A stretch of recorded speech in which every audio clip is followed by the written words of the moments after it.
guys, welcome back. So this is the part 2 of my earlier video where I was answering all the Mindtree Kalinga related questions from each one of you. And yes, let's get started with this part 2 where I'll be answering 10 more questions and we'll have part 3 also, but abhi ke liye let's focus on part 2 and start the video. Okay, so the first question of this part is खाना कैसे manage करना है, क्या वो campus में देते हैं? Okay, सो खाना अकोमोडेशन जो स्टाइपेंड से जो अकोमोडेशन कट करते हैं वो उसमें इंक्लूडेड नहीं रहता. आपको खाना खुद से मैनेज करना पड़ेगा. डेफिनेटली वहाँ पे 10:30 के पहले स्विगी जोमेटो सब अलाउड है, तो आप कुछ भी ऑर्डर कर सकते हो कहीं से भी. एंड उनके कैंपस में भी कैफेटेरिया और कैंटीन है जिसका खाना उतना अच्छा नहीं रहता है, तो लोग अनटिल अनलेस बहुत अर्जेंट है या टाइम नहीं है तो वो लोग वहाँ पे प्रेफर नहीं करते, बाहर से मंगाते हैं. सो यस, वो कैफेटेरिया में मतलब रात का खाना नहीं अच्छा रहता है. बट यस, आफ्टरनून में उस कैफेटेरिया में एक बिरयानी पॉइंट होता था जब हम थे कैंपस में. It was so damn good. मतलब स्पेशली वहाँ की वेज बिरयानी, माई गॉड. मतलब आई नो बहुत लोग अब मुझे कॉमेंट सेक्शन में बोलोगे अरे वेज बिरयानी क्या होता है, बट वो आप एक बार खा के देखोगे ना आप पागल हो जाओगे. लाइफ में मैंने वैसी वेज बिरयानी नहीं खाई है. बाकी जो नॉनवेज वाला ऑप्शंस भी बिरयानी का था वो भी बहुत अच्छा था. अब पता नहीं अब होता है कि नहीं, अगर नहीं है तो बैड लगा आपका, बट लिटरली उस टाइम पे वो सबसे बेस्ट चीज़ होती थी. अदर देन दैट हम मोस्टली बाहर से ही मंगा के खाते थे या हम खुद बाहर चले जाते थे वॉक करते करते, तो बाहर स्ट्रीट वेंडर्स भी वगैरह वगैरह होते हैं तो आप खा सकते हो. मतलब खाना वहाँ पे काफ़ी अफोर्डेबल भी है, चीप भी है. अदर देन बैंगलोर में रहती हूँ तो सो यस, वहाँ से आप मैनेज करके खा सकते हो. कलिंगा में 3 months की ट्रेनिंग होती है या उससे कम? Okay, so the training period is 3 months, strictly 3 months. मतलब उससे बिल्कुल कम कुछ नहीं होता. ऐसे बहुत जगह अदर मेरे दूसरे टीचर्स वगैरह में फ्रेंड्स है तो उनका होता है कि जब आपने वो पास कर लिया एग्जाम तो आप जा सकते हो 15 दिन में, 20 दिन में. बट कलिंगा में ऐसा नहीं है. कलिंगा में स्ट्रिक्टली 3 months की ट्रेनिंग होती है एंड 3 months 90 days तक वो आपको सब कुछ देते हैं. और अगर 1-2 दिन एक्स्ट्रा एक्सटेंड भी हो जाता है बहुत बारी तो यस, 3 months की पूरी ट्रेनिंग होती है. Track allocation is on first day. So ये मुझे किसी ने पूछा था कि जैसे कि अलग अलग ट्रैक्स होते हैं तो क्या एलोकेशन उसका फर्स्ट डे पे होता है? सो नहीं, फर्स्ट डे पे नहीं होता. एज ए सेट, जैसे ही आप कैंपस जाओगे फर्स्ट डे से टिल 15th डे आपका एक बेस कैंप होता है. 3 कैंप्स होते हैं, base camp, engineering camp and project camp. So base camp 15 दिन का होता है पहले एंड इंजीनियरिंग कैंप ऑलमोस्ट 1 महीने का, और उसके जो लास्ट मंथ पूरा होता है, लास्ट मंथ एंड 45 days और 45 days वो होता है project camp. So base camp में पहले आपको आप जब बेस कैंप क्लियर कर देते हो तब आपको 15th डे पे आपका ट्रैक एलोकेशन होता है बेस्ड ऑन योर परफॉर्मेंस. और पता नहीं क्या किस चीज़ पे वैल्यूएट करके वो आपको ट्रैक एलोकेट करते हैं. But yes, base camp clear करने के बाद ही आपका ट्रैक एलोकेशन होता है which is after 15th day and not on first day. How are tracks allocated? Are they allocated randomly? So tracks, yes, randomly allocate होते हैं. सो आपको जैसे मैंने बताया कि बेस कैंप के बाद ही वो अलोकेट होते हैं which is after 15th day. And may be आपके मतलब मुझे एग्जैक्टली पता नहीं है बिकॉज वो ऐसा कुछ बताते ही नहीं है. आपको रैंडमली एक ट्रैक एक दिन मिल जाता है. So maybe based on performance या क्या एल्गोरिदम वो सोच के आपको ट्रैक एलोकेट करते हैं. बट या इट्स अ रैंडम एलोकेशन और मुझे लकीली ये मिला था तो मैं तो काफ़ी खुश थी. बट हाँ, ये आप यस, लेकिन एक और चीज़ है कि अगर आपकी कोई प्रेफरेंस है, फॉर एग्जांपल कुछ भी अगर आपको किसी और चीज़ में जाना है तो मतलब आपको पहले से उसके बारे में नॉलेज आपको आता है तो आप उनको एक बार बोल सकते हो. आई डोंट नो बहुत ज़्यादा वो कंसिडर होगा कि नहीं, बट थोड़ा सा हो जाता है कंसिडर. तो आप एक बार ज़रूर बोल देना अगर आपको किसी ट्रैक की चाह हो या फिर आपको उसमें ही जाना हो तो आप डेफिनेटली उनको एक बार बोल देना. एंड जो भी आपके बेस कैंप के लीड होंगे और he will take forward. So yes, track allocation is random. What is done in base camp? How is the level of exam? Okay, so base camp is the first camp which is of 15 days and वहाँ पे कुछ मतलब सारे जो बच्चे होते हैं groups में डिवाइडेड होते हैं एंड एक लीड उनको असाइंड होता है. एंड वहाँ पे वो उनको प्रोग्राम्स देते हैं। सो प्रोग्राम्स वो फर्स्ट 2 डेज अपने खुद के कुछ बेसिक प्रोग्राम्स देते हैं एंड उसको आपको सॉल्व करना है। एंड जब आपको लैपटॉप मिल जाएगा तब आपको हैकर रैंक, हैकर अर्थ, इन सब से अलग अलग वेबसाइट्स के प्रोग्राम आपको सॉल्व करने हैं। वहाँ पे medium level, low level and high level के जो भी होते हैं, वो आप पे डिपेंड करता है। आपने मतलब आपकी लीड भी बोलेंगे कि वो ट्रैक करते हैं कि आप दिन में कितना मीडियम लेवल प्रोग्राम सॉल्व कर पा रहे हो, कितना हाई लेवल प्रोग्राम सॉल्व कर पा रहे हो।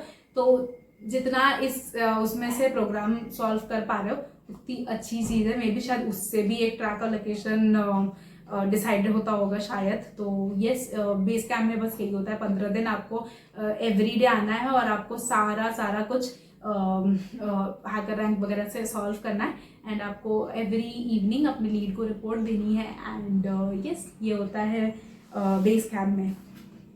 और इसमें एक और क्वेश्चन था, how is the level of exam. So मतलब it's like not an exam I would say, because 15th day पे ऐसा नहीं कि कोई वो एग्जाम लेते हैं, बट सिंस आपने हैकर रैंक के बहुत सारे प्रॉब्लम सॉल्व करे तो ऐसे मतलब अलग अलग ट्रैक्स के लीड आएंगे एंड एक दो क्वेश्चंस बोर्ड पे लिख देंगे एंड देन आपको उसको लैपटॉप में अपने टाइप करके एग्जीक्यूट करके उनको आउटपुट देके दिखाना है। सो मतलब हाँ, सिंस आपने बहुत सारे हैकर रैंक के प्रॉब्लम्स इस 15 दिन में सॉल्व कर लिए होंगे तो थोड़ा सा इजी ही होएगा आपको। बट यहाँ पे आप ध्यान देना, ऐसा नहीं कि बस हाँ हैकर रैंक के ऑफकोर्स गूगल में आंसर्स मिलते हैं तो आप ये नहीं कि कॉपी पेस्ट करते जाना और या फिर किसी फ्रेंड से कॉपी कर लेना। आप खुद से करोगे तभी आप वो एग्जाम्स क्लियर कर पाओगे। सो यस, बहुत ज़्यादा टफ नहीं होता बिकॉज अभी तो 15 दिन ही हुए हैं। बट हाँ, मतलब थोड़ा सा बेसिक्स आना चाहिए जो आपने बेस कैम्प में किया है, तो उसके अकॉर्डिंग ही वो एग्जाम होता है and not very tough. I think आप क्लियर कर सकते हो। आपको जो कंपनी लैपटॉप मिला था उसे रूम को लेके जाने देते थे या नहीं? ओके, सो जो आपको लैपटॉप मिलता है फर्स्ट डे सेकेंड डे पे, वो 3 महीने के लिए आपका है। आप रूम में ले जाओ, बाथरूम में ले जाओ, कहीं भी ले जाओ, वो आपको कोई नहीं रोकेगा। और उसमें आपको मतलब सब कुछ वो 3 महीने में आपको उसमें ही करना है एंड सारे प्रोग्राम, सारी एग्जाम, सब कुछ उसमें ही देनी है। सो यस, वो सारा आपका है, तो आप रूम में ले जाओ और आपको कोई भी रोकेगा नहीं। वो पूरे टाइम आपका है, दिन में रात में सब जगह 24/7 आपका है वो लैपटॉप, तो आप ले जा सकते हो आराम से। आउटिंग एंड ऑल रिस्ट्रिक्टेड है क्या उधर? बाहर जाने आने में कोई दिक्कत होती है? ओके, सो आउटिंग मतलब बहुत सारे डोमेन्स तो ऐसे हैं कि उनके ट्रैक्स में इतना ट्रेनिंग का प्रेशर हो जाता है, इतना काम हो जाता है कि वो आउटिंग का खुद ही नहीं सोचते हैं। मतलब वीक में कोई भी एक संडे ऑफ मिलता है तो वो नहीं सोचते उतना, वो अपना काम ही में लगे रहता है। वैसे भी कैंपस इतना बड़ा है, वहाँ पे थोड़े बहुत फिजिकल गेम्स भी हैं छोटे मोटे, तो वो आप कैंपस में ही खेल सकते हो, बाहर थोड़ा घूम के आ सकते हो। बट ऐसे आउटिंग वगैरह बहुत ज़्यादा तो वो लोग खुद नहीं सोचते हैं। बट हाँ, कोई ट्रैक्स बहुत काफ़ी अच्छे हैं, ईजी हैं, तो वो उनके लिए, या फिर कोई बहुत ज़्यादा अच्छा है कोडिंग में तो उनके लिए भी ईजी हो जाता है, तो वो लोग डेफिनेटली सोचते हैं आउटिंग का। एंड आपको सैटरडे संडे दोनों दिन मतलब ऑफ मिलेगा एंड आप आराम से अगर पिकनिक भी प्लान करना चाह रहे हो और आपने अपना काम कर लिया है तो कोई प्रॉब्लम नहीं है, कोई रिस्ट्रिक्शन नहीं है। टाइमिंग का थोड़ा सा हो जाता है कि आपको 10:30 के पहले कैंपस में रहना है ऐसे वैसे, बट आप ऐसे जाके आ सकते हो। मेरे कुछ खुद के फ्रेंड्स ही गए थे किसी ट्रिप पे, छोटे से ट्रिप पे, आई थिंक वो सैटरडे संडे दोनों दिन गए थे, तो उसके लिए परमिशन लेनी पड़ती है यस, बट वो रोकते नहीं, कोई रिस्ट्रिक्शन नहीं है, वो आपको अलाउ कर देंगे एंड आप आराम से जा सकते हो। फूड का कॉस्ट कितना आ जाएगा पर मंथ एंड 25K देते हैं ट्रेनिंग के टाइम? सो फूड का cost as I said, Bhubaneswar actually मतलब जब हम थे तो काफ़ी चीप था दैन बैंगलोर। सो फूड का कॉस्ट बहुत ज़्यादा भी नहीं आता है, बट स्टिल आप अगर एक एवरेज फिगर लेके चलो तो 3 to 4K आपका मंथली लगेगा एंड 25K ये तो बहुत स्पेसिफिक हो गया यहाँ पे, बट एज ए सेड हमारा था 22, बट अगेन वो आपके ईयरली LPA पे डिपेंड करता है, उसके अकॉर्डिंग आप कैलकुलेट कर सकते हो कि जितना भी ईयरली LPA है आपका उसमें थोड़ा सा कट भी होगा एंड उसके बाद से स्टाइपेंड जो मिलेगा आपका, वहाँ पे ऑफर लेटर में स्टाइपेंड लिखा होता है कि इन हैंड कितना देंगे एंड उसमें से कितना कट होगा। तो या ऑफर लेटर आप ज़रूर पढ़ लेना, वहाँ पे आपको सारा लिखा रहेगा कि कितना अकोमोडेशन के लिए कट होगा और कितना इन हैंड मिलेगा, तो उसके हिसाब से आपको पता चल जाएगा। आप ट्रेनिंग के बाद कितना दिन या साल रुके थे माइंट्री में? मैं मतलब ट्रेनिंग हमारी जैन में हुई थी 2019 में, एंड उसके बाद से मैं ऑलमोस्ट ट्रेनिंग को मिला के अगर बोलूँ तो मैंने 2021 अक्टूबर में माइंट्री छोड़ा था। सो ऑलमोस्ट 2.5 years मैं माइंट्री में थी ट्रेनिंग को मिला के, and more than that. And bank का क्या करना है सैलरीड वालों के लिए? ओके, सो बैंक का वो लोग वहाँ पे जब आप जाते हो, क्योंकि वहाँ पे सारे फ्रेशर होते हैं, ट्रेनिंग के लिए गए हो तो वहाँ पे वो लोग खुद ही मतलब अलग अलग बैंक से लोगों को बुलाते हैं, और वहाँ पे जो भी आपका चॉइस ऑफ बैंक है उसमें आप अपना अकाउंट खुलवा सकते हो और उसी में आपकी सैलरी आना स्टार्ट हो जाती है।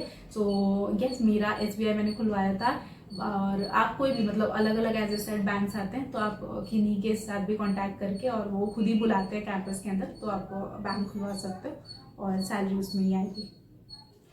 ओके, सो आई थिंक यहाँ मेरे 10 क्वेश्चंस कंप्लीट होते हैं, एंड अगेन वीडियो थोड़ा लॉन्ग हो गया है, बट यार दीज आर क्वेश्चंस जो आपको लिटरली हेल्प करेंगे। तो ये सारे क्वेश्चंस आपको हेल्प करेंगे, so the entire video is worth a watch, entire series I would से। So do watch this video and the next video as well, and let me know इसके अलावा भी अगर आपके questions हैं, आपको अभी भी क्लियर नहीं हो रहा है, so again comment या Instagram पे पूछ सकते हो आप मुझे, and मैं literally सारे answers करूँगी। and that's it, मिलते हैं मेरे next part में, तब तक के लिए bye।